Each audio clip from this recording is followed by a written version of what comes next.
Presence EMT news today പ്രധാന വാർത്തകൾ. India Pak സംഘർഷത്തിൽ മധ്യസ്ഥ നീക്കവുമായി സൗദി അറേബ്യ.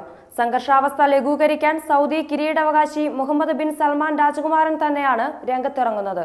സമാധാന സന്ദേശവുമായി സൗദി വിദേശകാര്യമന്ത്രി പാകിസ്ഥാനിലേക്ക് പുറപ്പെട്ടു. ഇരു രാജ്യങ്ങളുമായും നല്ല ബന്ധം പുലർത്തുന്ന സൗദി അറേബ്യയുടെ ഇടപെടൽ ഏറെ പ്രതീക്ഷയോടെയാണ് ലോകം ഉറ്റുനോക്കുന്നത്. സൗദി കിരീടാവകാശിയുടെ ഇക്കാര്യത്തിലുള്ള സന്ദേശവുമായി വിദേശകാര്യമന്ത്രി ആദിൽ അൽ ജുബൈർ ഇസ്ലാമാബാദിലെത്തിയെന്നാണ് സൂചന. കിരീടാവകാശിയുടെ തിരക്കിട്ട നീക്കം സമാധാന നീക്കത്തിലേക്കുള്ള ചുവടുവെപ്പിന് തുടക്കം കുറിക്കുമെന്നും വിദേശ വൃത്തങ്ങൾ പറയുന്നു. അതേസമയം കശ്മീരിലെ പുൽവാമയിൽ ഇന്ത്യൻ സൈനികർക്ക് നേരെയുണ്ടായ ആക്രമണങ്ങളുടെ ഭാഗമായി കശ്മീരികളെ ലക്ഷ്യമിട്ട് ആക്രമിക്കുന്നതിനെതിരെ ഓർഗനൈസേഷൻ ഓഫ് ഇസ്ലാമിക് കോപ്പറേഷൻ ശക്തമായ ഭാഷയിൽ അപലപിച്ചു. കശ്മീരികളുടെ ജീവനും സ്വത്തിനും സുരക്ഷ ഒരുക്കുന്നതിൽ ഇന്ത്യൻ ഗവൺമെന്റ് പരാജയപ്പെട്ടുവെന്നും മനുഷ്യാവകാശങ്ങൾ ഗുരുതരമായി ലംഘിക്കപ്പെടുകയാണെന്നും OIC കുറ്റപ്പെടുത്തി. News today, Riyadh.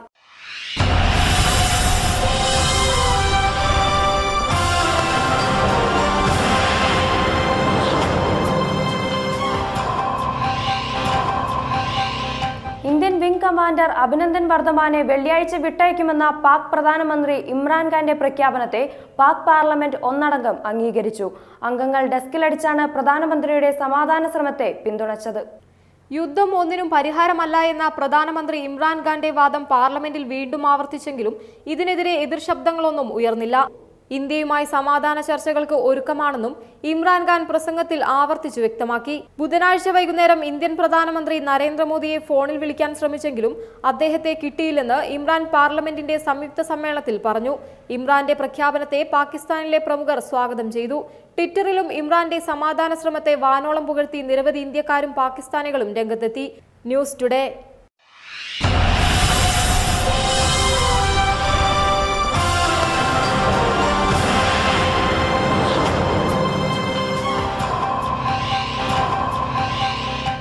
Wing commander Abhinandan Varthaman മോചിപ്പിക്കപ്പെടുന്നതിൽ അതീവ സന്തോഷമുണ്ടെന്ന് വ്യോമ നാവിക കരസേനാ വക്താക്കൾ.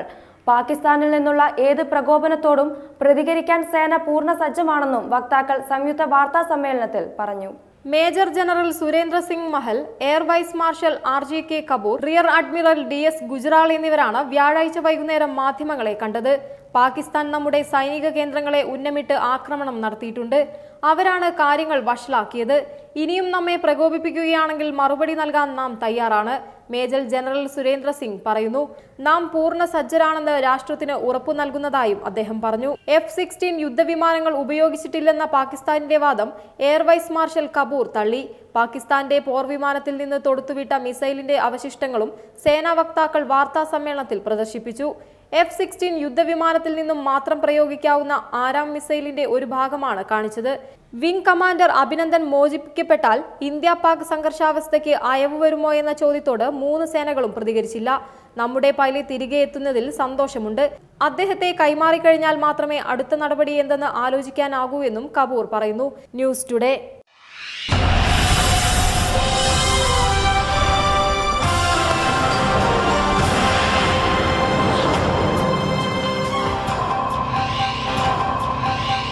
ഇസ്ലാമിക ആഗോള കൂട്ടായ്മയായ ഓർഗനൈസേഷൻ ഓഫ് ഇസ്ലാമിക് കോർപ്പറേഷൻ സമ്മേളനത്തിൽ പങ്കെടുക്കാൻ വിദേശകാര്യമന്ത്രി സുഷമ സ്വരാജ് UAE-ലെത്തി. ഇതാദ്യമായാണ് സമ്മേളനത്തിൽ ഇന്ത്യയെ വിശിഷ്ടാതിഥിയായി ക്ഷണിച്ചിരിക്കുന്നത്. ഇന്ത്യ പാക് സംഘർഷാവസ്ഥയുടെ പശ്ചാത്തലത്തിൽ ഇന്ത്യയുടെ വിദേശകാര്യമന്ത്രിയെ ക്ഷണിച്ചതിൽ പാകിസ്ഥാൻ കടുത്ത എതിർപ്പാണ് അറിയിച്ചത്. സമ്മേളനം ബഹിഷ്കരിക്കുമെന്ന മുന്നറിയിപ്പും പാകിസ്ഥാൻ നൽകി കഴിഞ്ഞു. അതേസമയം സമ്മേളനത്തിൽ നിന്ന് ഇന്ത്യയെ മാറ്റി നിർത്തണമെന്ന പാകിസ്ഥാന്റെ ആവശ്യം UAE അംഗീകരിച്ചിട്ടില്ല. പാക് വിദേശകാര്യമന്ത്രി ഷാ മഹ്മൂദ് ഖുറേഷിയുടെ ആവശ്യം നിഷ്കരണം തള്ളിയെന്നും UAE അറിയിച്ചു. ഇത്തവണത്തെ സമ്മേളനത്തിലേക്ക് ഇന്ത്യയെ ക്ഷണിച്ചത് UAE വിദേശകാര്യമന്ത്രി Sheikh Abdullah bin Zayed Al Nahyan ആണ്. ആഗോളതലത്തിൽ ഇന്ത്യയുടെ രാഷ്ട്രീയ പ്രാധാന്യവും വൈവിധ്യ സാംസ്കാരിക പൈതൃകവും പ്രധാനമായ ഒരു ഇസ്ലാമിക ബന്ധവും കണക്കിലെടുത്താണ് സൗഹൃദ റിപ്പബ്ലിക്കായ ഇന്ത്യയെ ക്ഷണിക്കുന്നതെന്നും UAE വ്യക്തമാക്കിയിരുന്നു. News today.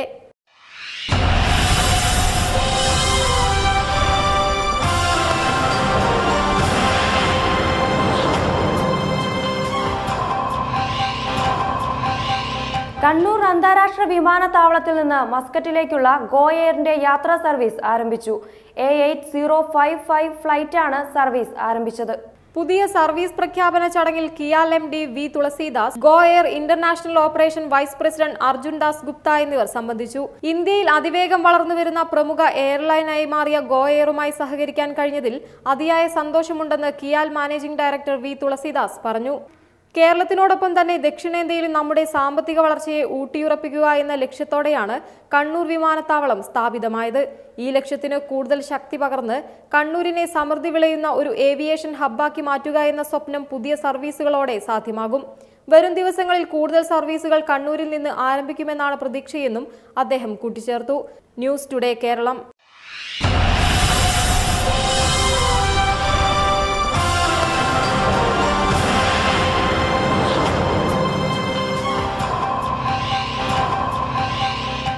വിദേശ രാജ്യങ്ങളിൽ മരണപ്പെടുന്ന മലയാളികളുടെ മൃതദേഹങ്ങൾ നോർക്ക വഴി സൗജന്യമായി നാട്ടിലെത്തിക്കുമെന്ന ബജറ്റ് പ്രഖ്യാപനം പ്രവാസികൾക്ക് നേരെയുള്ള പ്രഹസനമാണെന്ന് ആരോപണം. 24 മണിക്കൂറും പ്രവർത്തിക്കുന്ന കോൾ സെന്ററിലേക്ക് വിളിച്ചപ്പോൾ പ്രവാസിക്ക് കിട്ടിയ മറുപടിയിലാണ് ഈ കാര്യം വ്യക്തമായത്. വിദേശ രാജ്യങ്ങളിൽ മരണപ്പെടുന്ന മലയാളികളുടെ മൃതദേഹങ്ങൾ നോർക്ക വഴി സൗജന്യമായി നാട്ടിലെത്തിക്കുമെന്ന ബജറ്റ് പ്രഖ്യാപനം ഏറെ സന്തോഷത്തോടെയാണ് പ്രവാസികൾ വരവേറ്റത്. എന്നാൽ മൃതദേഹം നാട്ടിലെത്തിച്ചാൽ എയർപോർട്ടിൽ നിന്നും മരണപ്പെട്ട വ്യക്തിയുടെ വീട് വരെയുള്ള ആംബുലൻസ് ചാർജ് നൽകുമെന്നാണ് തങ്ങൾ അറിയിച്ചതെന്ന് നോർക്ക ഇപ്പോൾ അവകാശപ്പെടുന്നു. 24 മണിക്കൂറും പ്രവർത്തിക്കുന്ന നോർക്ക കോൾ സെന്ററിലേക്ക് വിളിച്ച പ്രവാസിക്ക് കിട്ടിയ മറുപടി ഒന്ന് കേൾക്കുക. ഹലോ, ഇത് നോർക്കയല്ലേ? അതെ അതെ അതെ അതെ. ഞാൻ ദുബൈയിൽ നിന്നാണ് വിളിക്കുന്നത്. ഇപ്പൊ UAE മരിക്കണവരുടെ ഈ ഡെഡ് ബോഡി കേസ് ഉണ്ടല്ലോ, ഇത് സൗജന്യമാക്കി എന്ന് പറഞ്ഞല്ലോ. നമുക്ക് എയർപോർട്ട് കൊണ്ടുവന്ന ശേഷം നമുക്ക് എയർപോർട്ടിൽ നിന്ന് എവിടെയാണ് വീട് അവിടെ വരെ നമുക്ക് ഫെസിലിറ്റീസ് ഉണ്ടാവും സാർ. അതായത് സർവീസ് ഉണ്ടാവും. ഓക്കെ, അതായത് ഞാനിപ്പോ ദുബൈയിൽ നിന്ന് ഇപ്പൊ ഒരു ബോഡി നാട്ടിലേക്ക് എത്തിച്ചു കഴിഞ്ഞാൽ നാട്ടിൽ നിന്ന് ആ വീട്ടിലെത്തിക്കുന്ന വരെ നിങ്ങൾ ആംബുലൻസ് ഫ്രീ ആയി കൊടുക്കും അല്ലേ? ഓക്കെ, ആ എയർപോർട്ട് എവിടുന്നാണോ അവിടുന്ന് നാട്ടിൽ വരെ free service, emergency ambulance service ഉണ്ടാവും സാർ. അപ്പൊ ഇവിടുന്ന് കൊണ്ടുപോകുന്ന ചെലവുകള് ഫ്ലൈറ്റ് ചാർജും ഇതൊന്നും കൊടുക്കുന്നില്ല? ഇപ്പൊ സാർ ഇപ്പൊ നമുക്കത് സ്കീം കിട്ടണമെങ്കിൽ ആദ്യം നിങ്ങൾ ബോഡി കൊണ്ടുപോകുന്നതിന് ചെലവ് മറ്റു കാര്യങ്ങൾ പ്രൂഫായിട്ട് കൊടുത്താൽ മാത്രമേ നമുക്ക് അത് കിട്ടുള്ളൂ സാർ. അതായത് ഇപ്പൊ നമ്മുടെ നാട്ടിലൊരു ബാങ്കിൽ ലോണിന് അപ്ലൈ ചെയ്യണ പോലെ അത് അതിന്റേതായ സമയവും നടപടികളൊക്കെ എടുക്കും അല്ലെ? എടുക്കും സാർ. ഓക്കെ, നിങ്ങൾ ഇവിടെ വരെ കൊണ്ടുവരുന്ന ചെലവ് നിങ്ങൾ ആദ്യം നോക്കുക. അതിനുശേഷം എയർപോർട്ട് വന്നതിന് ശേഷം എവിടേക്കാണ് ബോഡി കൊണ്ടുവരേണ്ടത് അങ്ങോട്ടേക്കുള്ളത് എമർജൻസി ആംബുലൻസ് സൗകര്യം ഫ്രീ ആയിരിക്കും സാർ. അപ്പൊ അതിലും നല്ലത് നോക്കുമ്പോ ഇപ്പൊ ഇവിടുന്ന് ഓൾറെഡി ഇന്ത്യൻ കൗൺസിലേറ്റ് ഇവിടെ നമ്മൾ ചെന്ന് പറഞ്ഞാൽ അപ്പൊ തന്നെ അവർ അപ്രൂവൽ തരുന്നുണ്ട്. ആ ഡോക്യുമെന്റ് ഇവിടെ കൊണ്ടുവന്ന് കൊടുത്തു കഴിഞ്ഞാൽ വിത്തിൻ 1 വീക്കിനുള്ളിൽ ഇവിടുന്ന് നമുക്ക് പൈസയും തരുന്നുണ്ട്. അപ്പൊ എനിക്ക് തോന്നുന്നു അപ്പൊ നോർക്കനാട്ടിയും എളുപ്പം ഇതാണ്, ഇന്ത്യൻ കൗൺസിലേറ്റ് ആണ്. ഇത്തരം പൊള്ളയായ വാഗ്ദാനങ്ങൾ നൽകുന്നത് സർക്കാർ നിർത്തണമെന്ന് പ്രവാസികൾ ആവശ്യപ്പെടുന്നു. ആംബുലൻസ് ചാർജും മൃതദേഹം വിദേശത്തു നിന്നും കൊണ്ടുവരുന്നതും തമ്മിൽ വലിയ അന്തരമുണ്ട്. ഇതുപോലെ സർക്കാർ പ്രവാസികളെ വഞ്ചിക്കുന്നത് നിർത്തണം. ഇക്കാര്യത്തിൽ അവസരോചിതമായ ഇടപെടലുകൾ ഉണ്ടാവേണ്ടതുണ്ടെന്നും ആവശ്യമുയർന്നു കഴിഞ്ഞു. News today.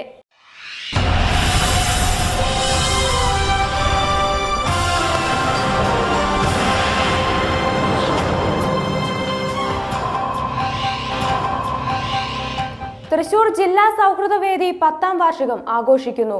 നോഫ ഓഡിറ്റോറിയത്തിൽ സൗഹൃദ സന്ധ്യ 2019 എന്ന പേരിൽ ഇന്നാണ് പരിപാടി. പ്രശസ്ത പിന്നണി ഗായകൻ അനൂപ് ശങ്കർ നടത്തുന്ന ഗാനമേളയാണ് പരിപാടിയുടെ മുഖ്യ ആകർഷണം. റിയാദിലെ സാംസ്കാരിക നായകർ ചടങ്ങിൽ പങ്കെടുക്കും. റിയാദ്, ജിദ്ദ, ദമാം, ജൂബൈൽ, അൽഗർഷ് എന്നിവിടങ്ങളിൽ കഴിഞ്ഞ 10 വർഷമായി ജീവകാരുണ്യ സേവന രംഗത്ത് പ്രവർത്തനങ്ങൾ കാഴ്ചവെക്കുകയാണ് തൃശൂർ ജില്ലാ സൗഹൃദവേദി. ജാതിമത ചിന്തകൾക്കതീതമായി വിപുലമായ ആഘോഷങ്ങൾ സംഘടിപ്പിക്കുന്നതിനപ്പുറം ജീവകാരുണ്യ പ്രവർത്തനങ്ങൾക്കാണ് സംഘടന മുൻതൂക്കം നൽകുന്നത്. ഇതിന്റെ ഭാഗമായി പ്രവാസ ജീവിതം അവസാനിപ്പിച്ചുപോയ 2100 അംഗങ്ങൾക്ക് മാസത്തിൽ 1000 രൂപയും മരണമടയുന്ന അംഗങ്ങൾക്ക് 2.25 ലക്ഷം രൂപ 15 ദിവസത്തിനുള്ളിൽ കുടുംബാംഗങ്ങൾക്ക് എത്തിച്ചു നൽകുകയും ചെയ്യുന്നുണ്ട്. അംഗങ്ങൾക്കായി നിരവധി വായ്പാ പദ്ധതികളും സംഘടന നൽകി വരുന്നു. കേരളത്തിലെ പ്രളയത്തിൽ സഹായമെത്തിക്കാനും സൗഹൃദവേദി മുൻപന്തിയിലുണ്ടായി. പത്മശ്രീ CK മേനോനാണ് സംഘടനയുടെ മുഖ്യ രക്ഷാധികാരി. സൗഹൃദ സന്ധ്യ 2019 മുഖ്യ ആകർഷണമായി പ്രശസ്ത പിന്നണി ഗായകൻ അനൂപ് ശങ്കർ നയിക്കുന്ന ഗാനവിരുന്നും ഒരുക്കിയിട്ടുണ്ട്. പ്രസിഡന്റ് ബഷീർ വാടാനപ്പിള്ളി, ഗിരിജൻ, ധനഞ്ജയകുമാർ, ലോറൻസ് സറയ്ക്കൽ, സുരേഷ് ശങ്കർ തുടങ്ങിയവർ പരിപാടിക്ക് നേതൃത്വം നൽകും. News today, Riyadh.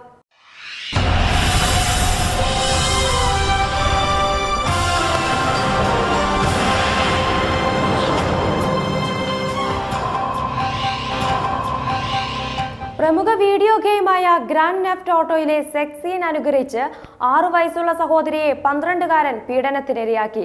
ബ്രിട്ടനിലെ വിൽഷെയറിലെ വീട്ടിൽ വെച്ചാണ് അനുജത്തിക്ക് നേരെയുള്ള സഹോദരന്റെ അതിക്രമം. പെൺകുട്ടി തന്റെ സഹപാഠിയോട് പറഞ്ഞ് അധ്യാപകരെ അറിയിച്ചതിനെ തുടർന്നാണ് സംഭവം പുറം ലോകം അറിയുന്നത്. ഗ്രാൻഡ് തെഫ്റ്റ് ഓട്ടോ വീഡിയോ ഗെയിമിലെ സെക്സ് സീൻ സഹോദരിക്കൊപ്പം കണ്ട ശേഷമായിരുന്നു സംഭവങ്ങളുടെ തുടക്കമെന്ന് കോടതിയിൽ വിശദീകരിക്കപ്പെട്ടു.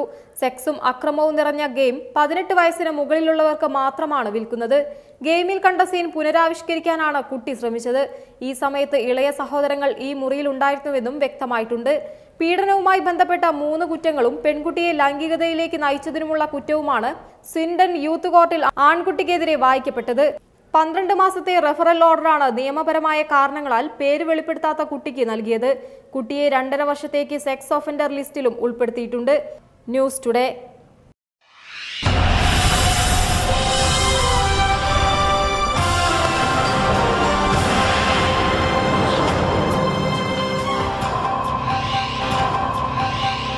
ദമാമിലെ അൽഗർജിലുണ്ടായ വാഹനാപകടത്തിൽ മലപ്പുറം പഴമള്ളൂർ സ്വദേശി മരിച്ചു.